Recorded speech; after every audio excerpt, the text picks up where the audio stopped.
श्रीमद भागवतामध्ये जी कथा येते,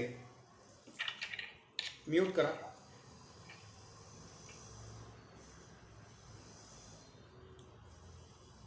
त्यात असं सांगितलं आहे की मध्ये बराच कालावधी गेलेला आहे आणि त्याच्यानंतर सध्या भगवान श्रीकृष्णांचं काय चाललं आहे, कशा पद्धतीनं ते राज्य करतायत हे पाहण्यासाठी म्हणून किंवा त्यांना भेटण्यासाठी, त्यांना भेटून दीर्घ काळ झाला आहे म्हणून त्यांना भेटण्यासाठी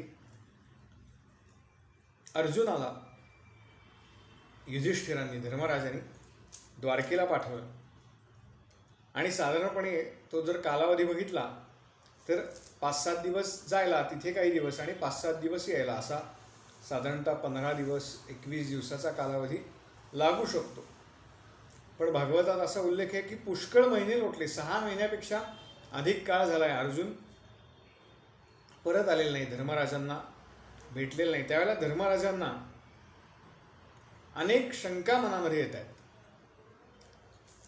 त्यावेळेला कथा अशी सांगतात की धर्मराज ज्यावेळेला आपल्या राज्यातून हिंडायला लागले त्यावेळेला त्यांच्या असं लक्षात यायला लागलं की पती पत्नींमध्ये भांडणं चालू आहेत, वडील आणि मुलगा यांच्यामध्ये भांडणं चालू आहेत, सख्ख्या भावांमध्ये भांडणं चालू आहेत, अनेक व्यवहार खोटेपणानं चालू आहेत. म्हणजे ज्यावेळेला धर्मराज गादीवरती बसले त्यावेळेला त्यांच्याकडे 2 शेतकरी आले. त्यातल्या एका शेतकऱ्यानं आपलं शेत त्या दुसऱ्या शेतकऱ्याला विकलं होतं. आणि हा जो नवीन शेतकरी आहे, नवीन जो मालक आहे त्या जमिनीचा, तो ज्यावेळेला ती जमीन नांगरत होता, काही त्याच्यामध्ये पेरणी करायची म्हणून, त्यावेळेला त्या शेतामध्ये 2 हंडे मिळाले ज्याच्यामध्ये काही सुवर्णमुद्रिका भरलेल्या होत्या. आणि ह्या नवीन शेतकऱ्यानं ते हंडे ज्याची जमीन होती मूळ त्या शेतकऱ्याला परत दिले. आणि आता तो म्हणतोय की हे हंडे माझे नाही आहेत, कारण ही जमीन मी एकदा तुला विकली, त्यामुळे ह्या जमिनीतलं जे काही आहे ते सगळं तुझं आहे. आणि नवीन शेतकरी म्हणतो मी तुझ्याकडनं फक्त जमीन घेतली, त्यामुळे त्याच्या खालती काय आहे किंवा त्याच्या आत जे काही दडलेलं आहे ते काही माझं नाही, त्यामुळे हे सोन्याच्या मोहरांनी भरलेले हंडे तुझे. हा सगळा वाद धर्मराजाच्या सभेमध्ये आला.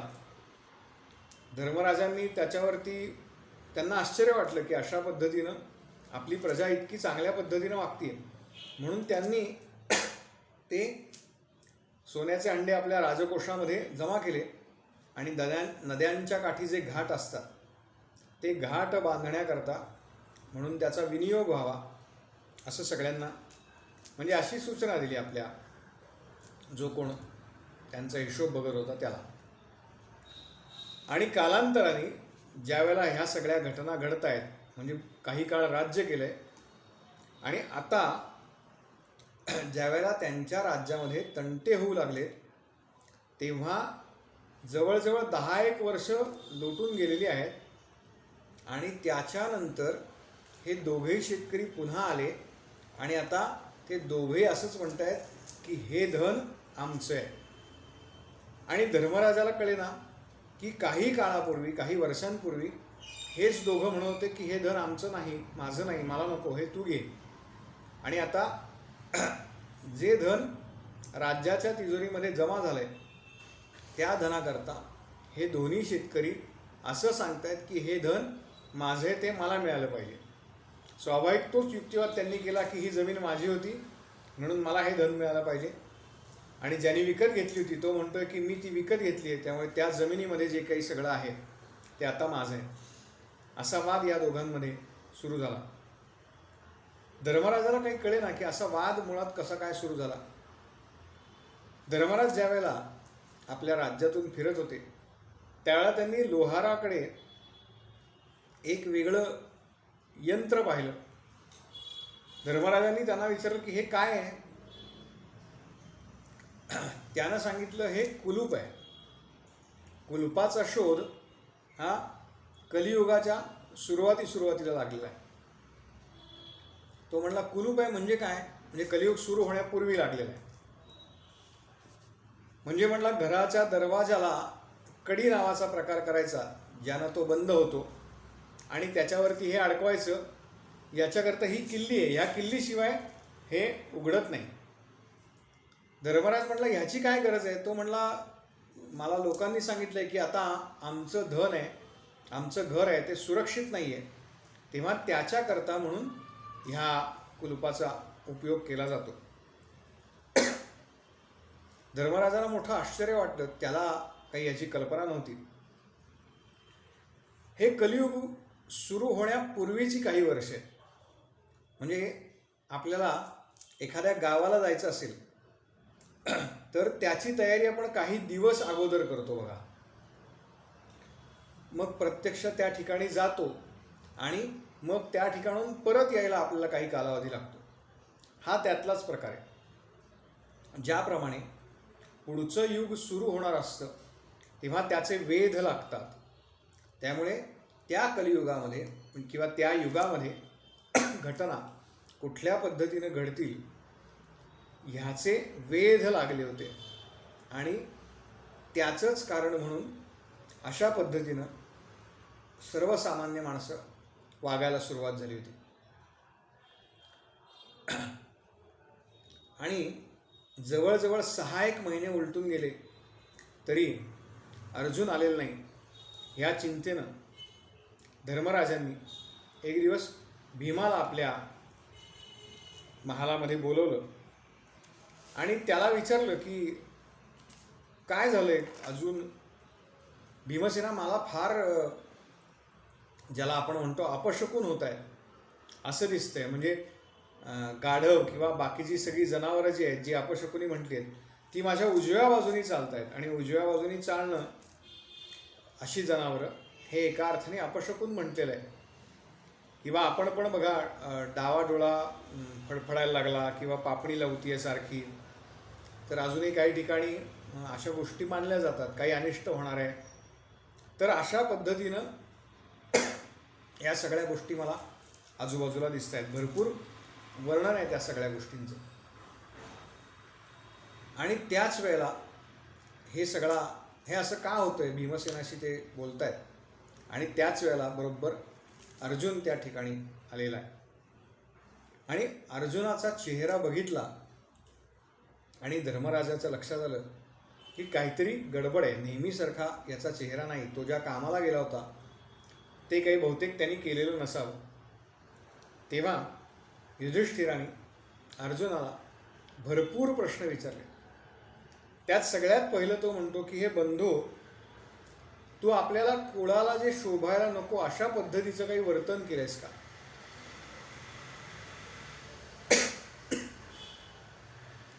युद्धामध्ये तू सगळ्यांचा सहज पराभव केलास. महाभारताचं एवढं सगळं युद्ध तू केलंस, त्याच्यामध्ये तू एवढा पराक्रम गाजवलास, तर तुला असं का व्हावं, तुझं मुख असं म्लान का व्हावं.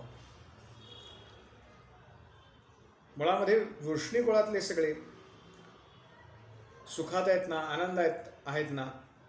देवकी माता कशी आहे, वसुदेव कसे आहेत, असे सगळे प्रश्न त्यांनी विचारले.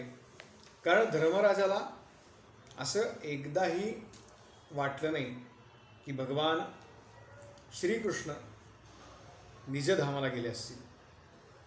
भगवंत निजधामाला गेलेले आहेत आणि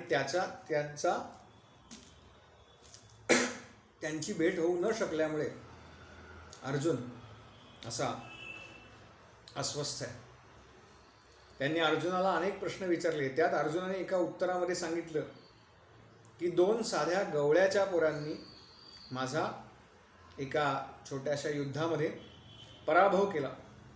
मला आत्तापर्यंत असं वाटत होतं की महाभारताचं एवढं मोठं युद्ध मी करतोय, एवढा मोठा रणसंग्राम मी करतोय, पण मला आत्ता कळलं की युद्ध जरी मी करत असलो असं मला वाटत असलं तरी मी प्रत्यक्ष युद्ध करत नव्हतो, तर भगवान श्रीकृष्णच ते युद्ध करत होते. मी केवळ निमित्त मात्र होतो.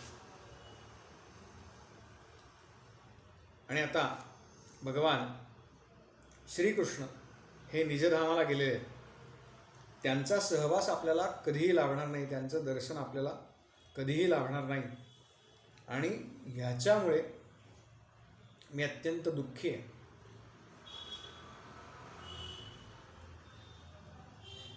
धर्मराजानं ते सगळं ऐकून घेतलं आणि त्याच्या असं लक्षात आलं की आता भगवंत या ठिकाणी राहिलेले नाहीत, तेव्हा आपल्याला सुद्धा या ठिकाणी म्हणजे या मर्त्य लोकामध्ये राहण्याचा कुठलाही अधिकार नाही.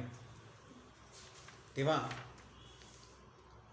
त्यांनी राजा परीक्षित जो आहे त्याला राज्य दिलं, त्याला राज्याभिषेक केला आणि पांडवांनी स्वर्गारोहण केलं.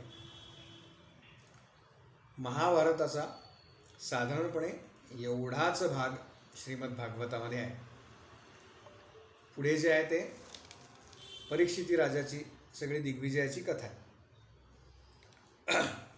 परीक्षिती राजाचा विवाह जो आहे तो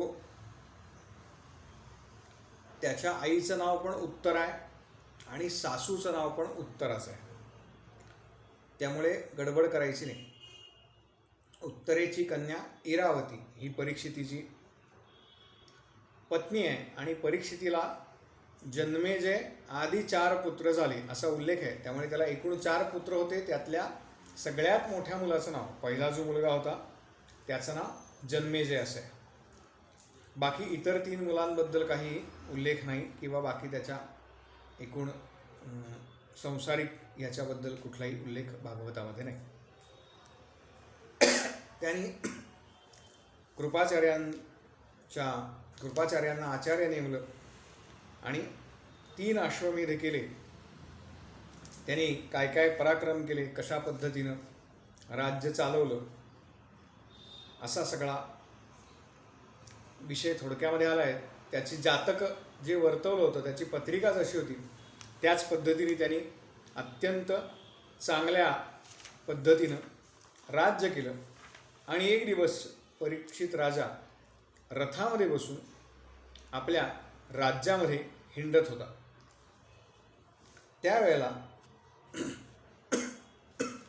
त्यानं असं ऐकलं की आपल्या राज्यामध्ये किंवा एकूण भगवंत निजधामाला गेल्यानंतर कलियुगाची सुरुवात झालेली आहे.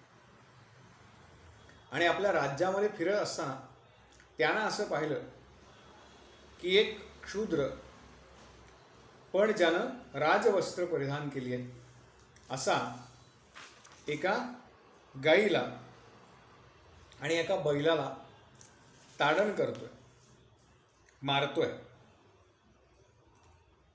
आणि त्याने नीट तो जरा जवळ गेला तर तेव्हा असं पाहिलं की हा जो बैल आहे त्याचे 3 पाय तुटलेले आहेत.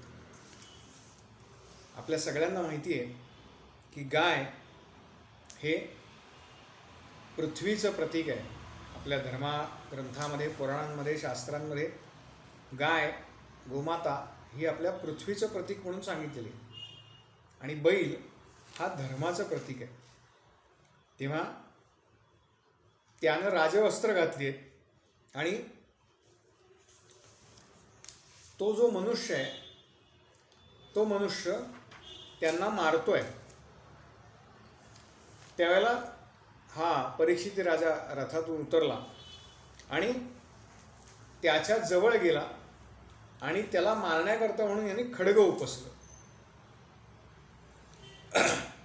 आणि खड्ग उपसल्याबरोबर ह्या कलीनं परीक्षिती राजाचे पाय पकडले. आपल्याकडे एकूण धर्मामध्ये स्पर्श वर्ज सांगितला आहे. शंकराचार्य किंवा कोणत्याही पीठाचे पीठाधीश आले तर त्यांच्या चरणांना स्पर्श करू नका, पायाला हात लावू नका असं सांगतात बघा. याचं कारण असं आहे, आपल्याकडे शेकहँड नाही आहे, आपल्याकडे नमस्कार आहे. आपले दोन्ही हात जोडायचे एकमेकांना आणि अशा पद्धतीनं वंदन आहे. तर ते अशासाठी आहे की ज्यावेळेला आपण एकमेकांना हात लावतो किंवा स्पर्श करतो त्यावेळेला आपल्या वासना ह्या एकमेकांमध्ये संक्रमित होतात, ट्रान्सफर होत असतात. मग त्या शुभ असतील किंवा अशुभ असतील. तर अशा पद्धतीनं वासना संक्रमित होऊ नयेत म्हणून स्पर्शवर्ज्य सांगितलं. पण कलीनं नेमके परीक्षितीचे पाय पकडले आणि त्याला सांगितलं की तुम्ही मला मारू नका, कारण मी तुम्हाला शरण आलेलो आहे. त्यांनी त्याचा सगळा पूर्वज जे आहेत त्यांचा इतिहास सांगितला आहे की आपण कुणाचे वंशज आहात आणि त्यांनी कशा पद्धतीने राज्य केले, ते किती शरण आलेला कशा पद्धतीनं वागवत होते. आणि त्याच्यामुळे परीक्षित राजाने सांगितलं की तुला माझ्या राज्यामध्ये राहता येणार नाही. मी तुला मारत नाही, मी तुला अभयदान देतो, पण तरीसुद्धा तू अशा पद्धतीनं गाईला आणि बैलाला त्रास देतोयस, त्यामुळे तुला माझ्या राज्यात राहता येणार नाही.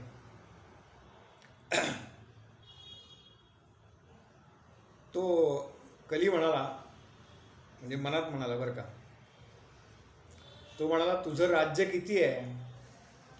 म्हणाले तुझं आयुष्य किती? म्हणाले फार तर फार 100 वर्षाचं, 200 वर्षाचं. हे अख्खं युग माझं आहे. 4,32,000 वर्षांचं कलियुग आहे. म्हणला हे युगच माझं आहे, त्यामुळे तू काय मला सांगतोस? म्हणाले मला तुझ्या राज्यात राहता येणार नाही. हे युग माझे आहे. माझ्या युगामध्ये तुझ्यासारखे असे 100 राजे आहेत खिशात म्हणले माझ्या, त्यातला तू एक आहेस. तरीसुद्धा तो कली जो आहे तो परीक्षिती राजाला शरण आलाय आणि तो म्हणाला मला काही निश्चित जागा तू दे राहण्याकरता. आणि म्हणून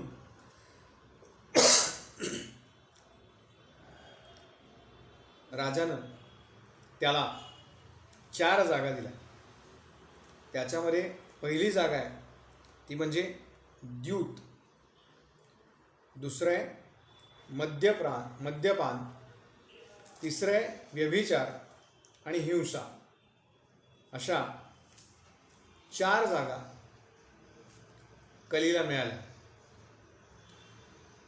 आणि 4 जागा मिळाल्यानंतर कली परीक्षितीला म्हणतोय राजा, माझा कुटुंबाचा विस्तार जरा जास्त मोठा आहे. मला काही 4 BHK फ्लॅट चालणार नाही, मला 5 BHK फ्लॅट पाहिजे. म्हणाला मला अजून एक जागा दे ज्याच्यामध्ये मी वास करू शकेन. आणि त्यावेळेला राजा परीक्षितीनं त्याला आणखीन एक जागा दिली, ती म्हणजे अवैध मार्गानं आलेलं सोनं, कांचन.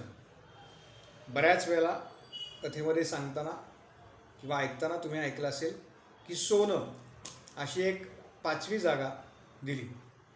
तर फक्त सोनं नाही आहे, त्याच्या आधीचा जो शब्द मी वापरला तोही तेवढाच महत्त्वाचा आहे, अवैध मार्गाने आलेलं सोनं. अशा 5 जागा ह्या कलीला राहण्यासाठी म्हणून नक्की केल्या. आणि त्याच्यानंतर त्या बैलाचे, धर्माचे जे 3 पाय तुटले होते ते किंवा तिथे पडले होते असा उल्लेख आहे, ते राजा परीक्षितीने पुन्हा जोडले. आणि आता तो राजा परीक्षिती पुन्हा त्या सिंहासनावरती बसला. जे 4 पाय धर्माचे म्हटले जातात त्यातलं पहिलं आहे तप, पवित्रता, दया आणि सत्य. यातले जे पहिले 3 पाय आहेत म्हणजे तप, पवित्रता, दया असे 3 पाय त्याला नव्हते. आणि 4था पाय फक्त शिल्लक होता. खरं तर तो शिल्लक होता का नाही इथपासून शंका आहे. पण कदाचित आपल्या कोर्टामध्ये म्हणतात ना की देवाशपथ खरं सांगीन, त्यामुळे केवळ तो सत्य नावाचा पाय दिसत तरी होता. म्हणजे आत्ता फक्त काही ठिकाणी तो बघायला मिळतो, पण बहुतेक ठिकाणी तोही पाय तुटला होता असं मला वाटतंय. हे तीनही पाय जे होते धर्माचे ते परीक्षितानं पुन्हा लावले. कली त्या ठिकाणाहून निघून गेला आणि त्याच्यानंतर हा राजा परीक्षिती जो आहे तो पुन्हा आपल्या मूळ स्थानी गेला आणि राज्य करायला लागला. एक दिवस परीक्षितीला असं वाटलं की आपल्या आजोबांनी, आपल्या पूर्वजांनी काय काय संपत्ती जमा केली आहे ती आपण बघावी. आणि म्हणून तो त्याचे जे आत्ताच्या भाषेत आपण लॉकर म्हणतो की नाही, बँकेमध्ये असतं बघा आपलं लॉकर, आपलं एखादं असतं, अशी त्याची अख्खी रूम होती, लॉकर रूम. अनेक दालनं होती असा उल्लेख आहे. आणि वेगवेगळ्या दालनांमधून तो काय काय जडजवाहिरं आहेत, सोनं चांदी किती आहे, नाणं काय आहे, कुठली कुठली रत्न आहेत, अशी एक एक दालन आहेत, एक एक खोल्या आहेत. त्या खोल्यांमधून हा राजा परीक्षिती फिरतोय आणि फिरता फिरता फिरता फिरता तो एका दालनामध्ये असलेल्या एका पेटीपाशी थांबला. त्यानं बघितलं की त्या पेटीला कुलूप लावलंय. मी आत्ता काही वेळापूर्वी कुलूप हे धर्मराजाला मिळालं होतं कशा पद्धतीने, तेव्हा त्याने ते कुलूप लावलं एका पेटीला आणि सेवकाला सांगितलंय की ही पेटी कोणालाही उघडू द्यायची नाही. परीक्षित राजा त्या पेटीजवळ आला. त्यानं सेवकाला विचारलं, ह्याला ही अशी कुलूप बंद काय? तेव्हा त्या सेवकानं सांगितलं की धर्मराजांनी सांगितलंय की ही पेटी कधीही उघडायची नाही, ही आपल्या पुढच्या सगळ्या पिढ्यांपर्यंत हस्तांतरित करायची, पण ही पेटी कधीही उघडू नका. परीक्षिती म्हणाला की सध्या राजा कोण आहे? तो सेवक म्हणाला तुम्ही. मग म्हणाले मी करतो तसं, मी सांगतो तसं करा, ही पेटी उघडा. तो सेवक त्यांना विनवतोय की ही पेटी उघडू नका असा धर्मराजांचा त्यांची आज्ञा आहे. तो म्हणाला मी सांगतोय म्हणून ती पेटी उघडा. आणि अखेर परीक्षित राजाच्या सांगण्यावरून ती पेटी उघडली. आणि ती पेटी उघडल्यानंतर त्याच्यामध्ये त्यांनी पाहिलं तर एक अत्यंत सुंदर मुकुट होता. जो मुकुट परीक्षिती राजा परिधान करतो त्याच्यापेक्षाही अत्यंत सुंदर अशी रत्न त्याला जडवली होती. सुवर्ण मुकुट होता. आणि पाहिल्या पाहिल्या त्याला असं वाटलं की अरे हा एवढा छान मुकुट आहे, हा असा पेटीमध्ये बंद का ठेवलाय, हा वापरात असायला पाहिजे. आणि त्यानं तो मुकुट आपल्या स्वतःच्या मस्तकावरती धारण केला आणि आरशामध्ये बघितलं. आपल्या आजूबाजूच्या सेवकांना विचारलं कसा दिसतोय मी. स्वाभाविक सेवकांनी स्तुती केली आणि त्यालाही असं लक्षात आलं की नेहमीच्या मुकुटापेक्षा हा मुकुट मी परिधान केल्यानंतर मी अधिक सुंदर दिसतोय. आणि त्यानं सांगितलं मुकुट परिधान केल्यानंतर चला म्हणाले आपण शिकारीला जाऊया. सेवकांना मोठं आश्चर्य वाटलं की आत्तापर्यंत हा कधीही शिकारीला जाऊ असं म्हणाला नाही किंवा यानं कधी शिकार केली नाही. शिकार ही राजाला मान्य आहे. कशाकरता? तर त्याला युद्धाचा सराव असावा याच्याकरता ती शिकार मान्य आहे. आणि कुठल्या प्राण्याला मारायचं आहे, कुठल्या प्राण्याचा वध करायचा आहे हे शास्त्रामध्ये सांगितलं आहे. जो प्राणी आता काही काळानंतर गतप्राण होईल, ज्याला हालचाल करणं शक्य नाही आहे एका अर्थानं, किंवा काही काळ त्याच्या आयुष्यातला शिल्लक आहे, तो आता जर मांसाहारी प्राणी असेल तर तो स्वतःचं भक्ष्य पकडून खाऊ शकत नाही, त्याला मारून खाऊ शकत नाही, अशा केवळ प्राण्याची हत्या ही शास्त्राला मान्य आहे. चांगल्या प्राण्याला मारायचं असं नाही. आणि हा आपली शस्त्र घेतली परीक्षितीनं आणि निघाला. बेछूट प्राण्यांची हत्या यानं केलेली आहे आज. त्याचे आजूबाजूचे जे सैनिक होते त्याच्याबरोबर त्यांनाही लक्षात नाही आलं की हा आज असा का वागतोय परीक्षिती राजा. आणि त्याने आपला रथ इतक्या भरधाव वेगाने पुढे पुढे पुढे पुढे जंगलात नेला की त्याच्या आजूबाजूचे जे सगळे सैनिक होते जे त्या रथाबरोबर पळत होते ते सुद्धा मागे पडले. आणि आता जवळजवळ हा राजा एकटा पडला आणि तो फार आतमध्ये त्या एका अरण्यामध्ये गेलेला आहे. आणि सकाळी तो निघाला. आता बऱ्यापैकी दुपार झालेली आहे आणि बराच वेळ अन्न नाही, पाणी नाही, बरोबर कोणी सैनिक नाही. राजाला तहान लागली आणि तो जवळ काही पाणी आहे का किंवा अशा करता काही आपल्याला मिळेल का, काही व्यवस्था होईल का अशा शोधामध्ये. आणि त्याच वेळेला त्याला एक आश्रम दिसला. राजा त्या आश्रमाचं दार उघडून आतमध्ये गेला. त्यावेळेला तिथे एक ऋषी, शमिक नावाचे ऋषी आश्रमामध्ये ध्यानस्थ बसलेले. त्यांना राजा आलेलाही कळलं नाही. म्हणजे आपल्या आजूबाजूला कोण आहे हेही ते भानावरती नव्हते. आणि मुळात ते विदेही अवस्थेमध्ये गेलेले होते. अध्यात्म साधनेच्या अत्यंत वरच्या पायरीवरती ते पोचलेले होते. आणि राजाला असं वाटलं की हा आश्रम ना खरं तर मीच हा आश्रम चालवतो. पूर्वीचे हे जे सगळे आश्रम आहेत हे राजाश्रयावरती चालतात. म्हणजे राजानं तो आश्रम, त्या आश्रमातले जे ऋषी आहेत त्यांची सगळी व्यवस्था ही त्या राजानं करायची. आणि या ऋषींनी काय करायचं आहे तर ज्या वेळेला